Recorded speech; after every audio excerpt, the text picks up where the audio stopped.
Welcome to the start of a new chapter of our Football Manager 2022 adventure. This is Park to Prem. If you're tuning in because this is episode 1 with Crystal Palace, welcome aboard. We are 8 years in the future. We have managed 2 previous clubs, most recently FC United, where we have been for the last 6 years, taking them from the depths of non-league all the way to the Championship. However, after a couple months in the league, Crystal Palace have approached us to be their manager. They are a team relegated from the Premier League last year. They had a Chinese tycoon takeover just a couple of years ago, a billionaire coming into the club, investing a lot of money. And well, they've got through 3 managers in the past 12 months. They're languishing 18th in the Sky Bet Championship, and I have decided this is the team for me. It's a new chapter, it's a new beginning. This board expect this Crystal Palace team to win the league, or at least challenge for the league in 5 years. And when I say the league, I don't mean the Championship, I mean the Premier League. They've got a mental plan for the future. It's going to be difficult. They've got through lots and lots of managers, but I back myself to be the man to challenge for the Premier League come 2035. I can't wait to get started. Let's run the intro.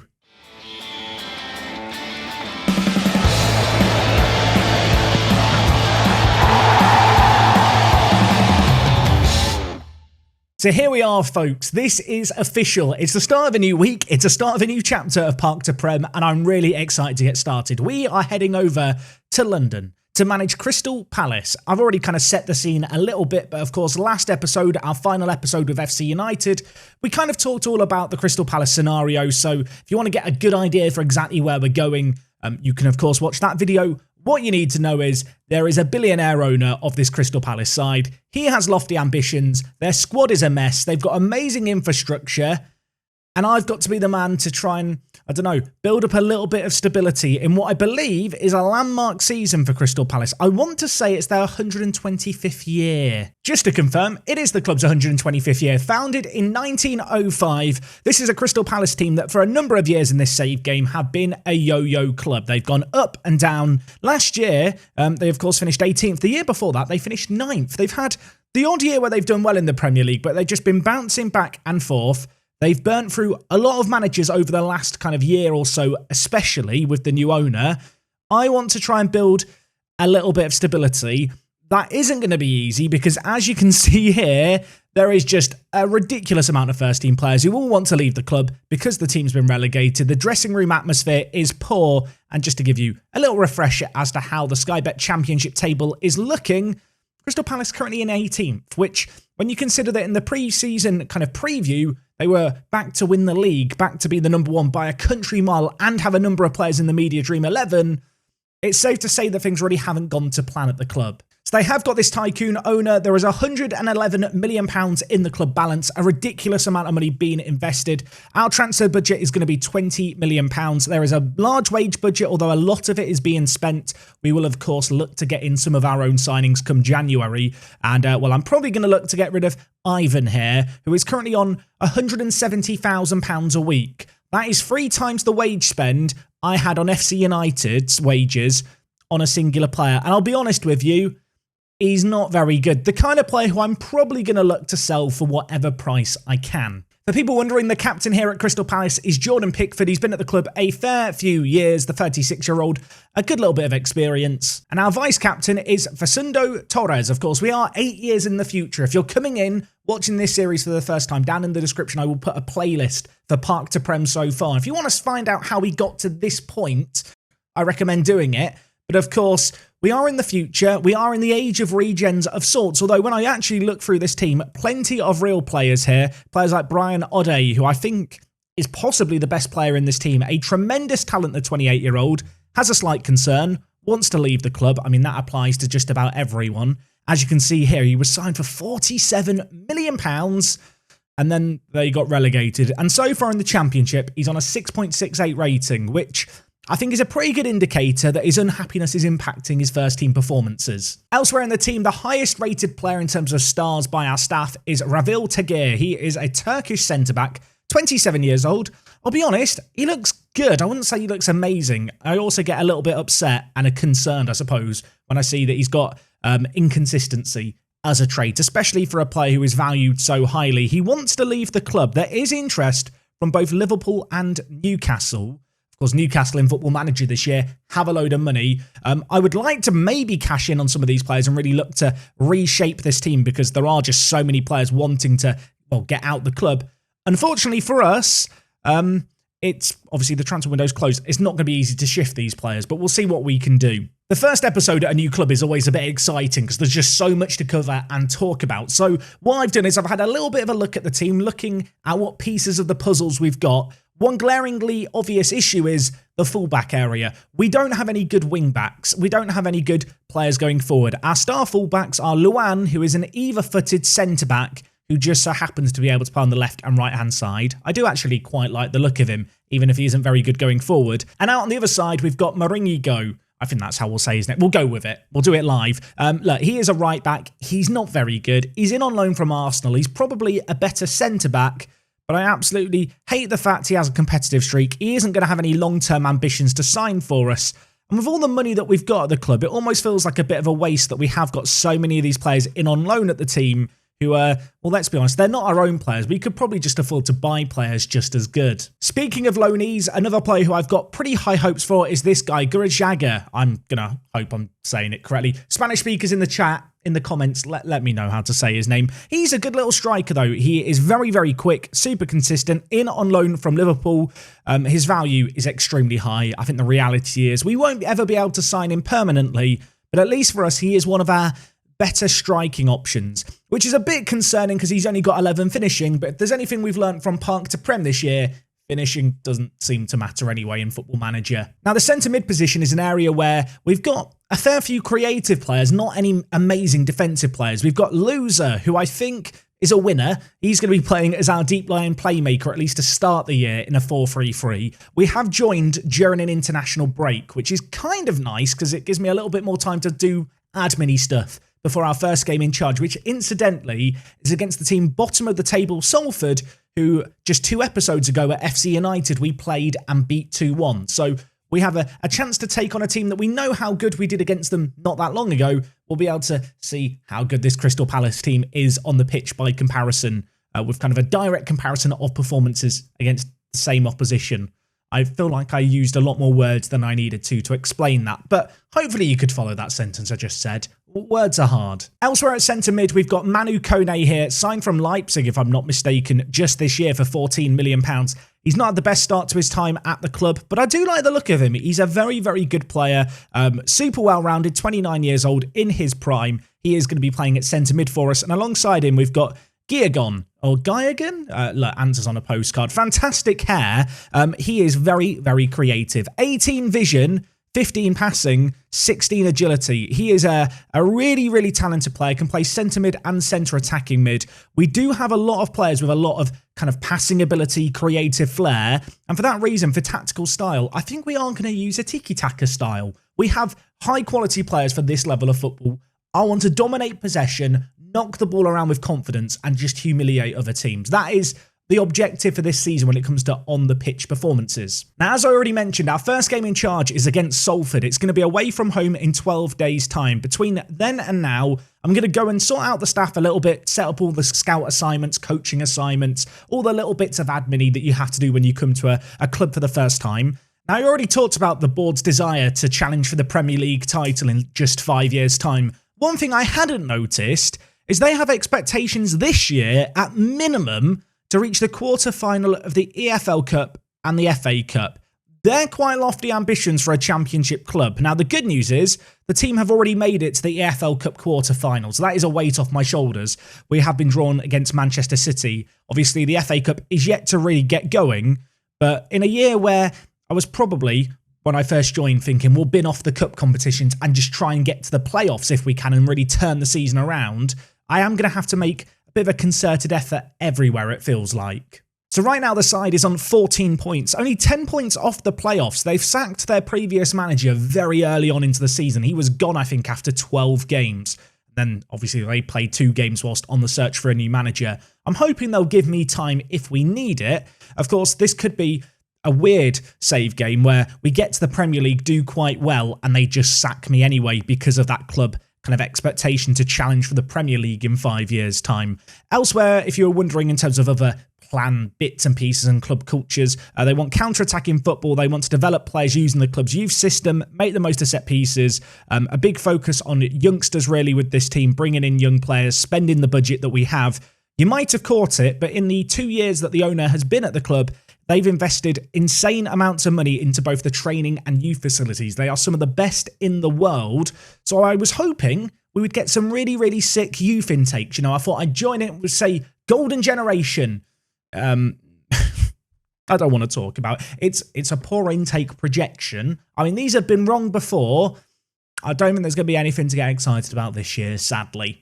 On the staff front, I was able to get in a few extra coaches and scouts, and with all the money that we had, just hire the best people that money can buy, to be honest. In fact, if we just have a quick look at the coaching setup here, in terms of assignments, we've got some of the best coaching that we're going to get at any level. Even if we got to the Premier League, it would be kind of difficult to improve on this. At least right now, I would say there is a lack of super young, exciting talent. The hot prospect at the club is Gareth Keene, who is a goalkeeper with a fantastic head of hair on loan at Rochdale, of all teams. A player who apparently has a lot of potential, but at 20, he's gone a long, long way ready to go to develop and fulfill it. Another young player I think worth being a little bit aware of is a player who will be playing in our first game as manager, Candido. He is a Spanish centre-back, 22 years old, capped fairly regularly at under-21 international level. He was signed, as you can see here, from PSG for £22 million. Has had an okay season in the Championship. What I would say is he might be partially responsible for the team getting relegated last year. A 6.89 average rating at centre-back. It's not great, but I am willing to give a lot of the players who were relegated last year a chance under my leadership to see if maybe it was the manager's problems. And actually, maybe the players that are at the team are already quite good. Some of the players who are unhappy have got more unhappy since I've joined, so we've got to try and juggle this. Players are going public with their unhappiness. It might be more of a fire sale than I expected in January. We might do a proper gutting out of the team and clearing it all out. And in fact, I've already started that to an extent. Ivan, the man who is massively overpaid, he was valued at around £22.5 to £25 million.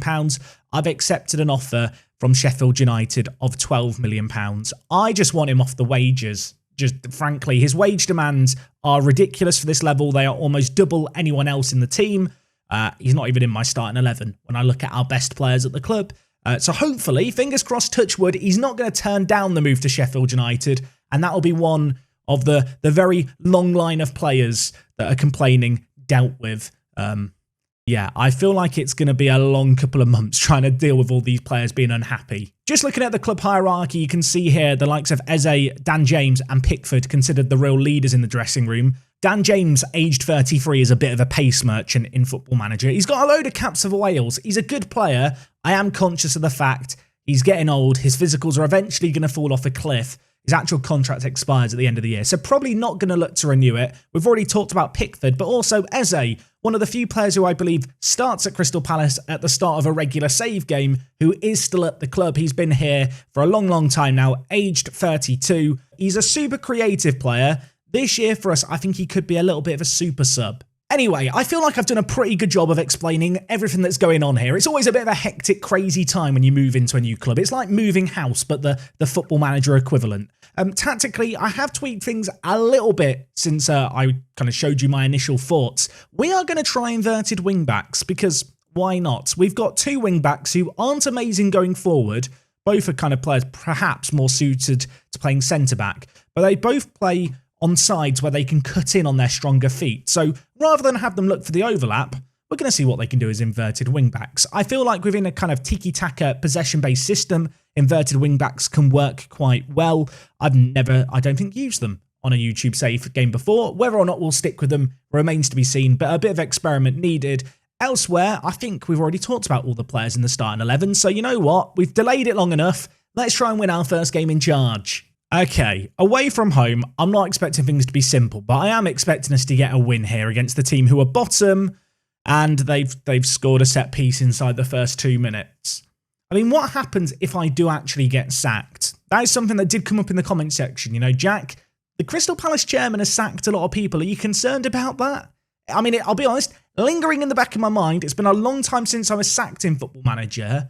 I do not think this is necessarily an easy save game. Yes, there's loads of money, but in terms of the board's expectations, their long-term ambitions, and their perceived lack of patience, really, for any manager that comes in, we could be in and out in 6 months, especially because I don't know how much of a rebuild I'm going to be able to do in January. I feel like the objective for this year is just get to the end of the season, try and get the playoffs if we can, but realistically, just don't get sacked and then hopefully get through to the summer where we'll be given some money to spend. That's where my head's at, of course. I mentioned it. We're taking on Salford, who are bottom. We need to win this. And well, we have had some nice possession. It's now with Ode, who I've already kind of marked down as one of our best players. He cuts inside on his left foot, and Hudson in goal for them makes a tremendous save. Don't want to alarm anyone. As things stand, we're now 1 place above the relegation zone if we lose here. And I can't even say that we're getting XG'd or anything, really. We've had chances, we've had a lot of possession, but so have Salford. And there's been a distinct lack of highlights, but maybe our fortunes can turn here on the half-an-hour mark. Of course, we've got the inverted wing-backs. They're going to tuck in and hopefully help with our build-up play as Garajaga gives it to Guillogon. Now with Luan. Back to Guillogon. He's going to play ambitious ball over to Vice-Captain Torres on the near side here. He gives it to Kone. Played back inside to Torres. Loser! I mean, look, I said he could be onto a winner, and maybe he is just a loser. Loser by name, loser by nature. The build-up play, delightful. The end product, tragic. But we are into another highlight, and I'm liking what we're seeing. The actual highlights where we're knocking around the ball, they're quite nice. It's quite easy on the eye, this football. Maybe we can make something happen yet before this half is over. 15 minutes left, and well, we're going to gift them possession, but we should get it. We don't get it. Fletcher bringing it forward. Salford lumping it forward. Taguere makes a great tackle, but it might not be away from danger. I'm not having a good time. I'm not enjoying this. We get it away from danger, but this is, you know, I really wanted to come out in this game and prove a point, make a statement. The statement we've made right now is that we are average at best. Right, you know what? At the break, I'm going to tell the players they've been terrible. I'm going to change things tactically as well. We're going to go on to attacking. I'm going to swap the fullbacks around and just put them to wingbacks on support. The inverted wingback experiment is lasted 45 minutes. Right, you know what? I've waited for 17 minutes for something to happen in the second half, and nothing has happened. We're going to make some changes. Guillogon is frustrated, in danger of losing his discipline. Right, Eze, on you come. Elsewhere, I've not been wowed by Garajaga up front, so we're going to bring in another loanee that we've got in Kalani. This guy is a Brazilian forward from Manchester United. He's inconsistent, he's injury prone, he hates important matches. That is the trio of kind of bad things for a player to have. I might end up terminating his loan just because those 3 things alone, they hurt my eyes to look at. But we're going to give him a chance here to show us what he's all about. Elsewhere, we have got Abdi here, who we can bring in, who is a Moroccan winger. And you know what? I might even bring him in this game. Torres on a 6.5 has not been good. I'm going with a triple change. Changes in the midfield. Can we turn around our fortunes? Well, we need to. There's 20 minutes left. 10 minutes left in this game. We've got to push the tempo a little bit more and look to get the ball forward a tiny bit quicker. I am super disappointed with what I've seen. We've had a lot of the ball. We've dominated the play nicely, but just not created enough. Of course, there is still time to turn around our fortunes, and we might have a chance here because Ode whips in the cross, and we've hit the woodwork with the header, and it goes over. The spirit of Quanta was very nearly on display there by Candido. Unfortunately, his header denied by the woodwork, and time is just trickling away. If you thought we were going to come in and everything was going to be solved on day one, it's not. I mean, they say Rome wasn't built in a day. I'm sure the palace in Rome wasn't built in a day. And this palace in London, I mean, it's going to need a little bit of work because that was awful. I kind of thought in my head, at least if in this game we lose but someone plays well, I'll have a silver lining, like something to take away as a positive. There are no positives from that performance. We are now joint on points with Hull City in the relegation zone. Elsewhere, FC United, first game without us in charge. They got absolutely spanked by Cardiff, of course. We will keep an eye on our former club as the season goes on. I mean, when you look at the game against Salford, we had more of the ball, we had twice as many shots, we had a better XG. Maybe we were just a little bit unfortunate. I'm not going to, throw the baby out the bathwater just yet. I'm not going to completely lose my mind. But apparently, pressure mounts on the space after shock win. I hope that's a typo. So looking ahead to upcoming games, I do feel like the EFL Cup Quarter-Final is probably a pretty good game to come back for. It's a cup game, should be a fun day at the Etihad where we potentially get absolutely pounded. Maybe we'll partner it with a game against either Blackburn or Stoke, depending on how our fortunes are going. In terms of our upcoming games, we've got plenty of matches against teams in the bottom half, so I am confident we are going to be able to string together some results. Of course, with a new system happening, with changes needing to happen within the squad, I'm not expecting all our problems to be solved overnight. I did expect us to beat the team who are bottom today. If you have enjoyed today's video, as always, do drop a like on it. If you're stumbling across this series and you've seen this video entitled Episode 1, you want to see the adventure so far, as I mentioned already, there is a playlist for this series down in the description, as well as all the graphics and mods that I use to make Football Manager look how it looks for my videos. Other than that, have a lovely rest of your Monday. I'll see you guys tomorrow for more, as always. And until next time, it is me, Jack, and I'll see you guys in a bit. I'm out.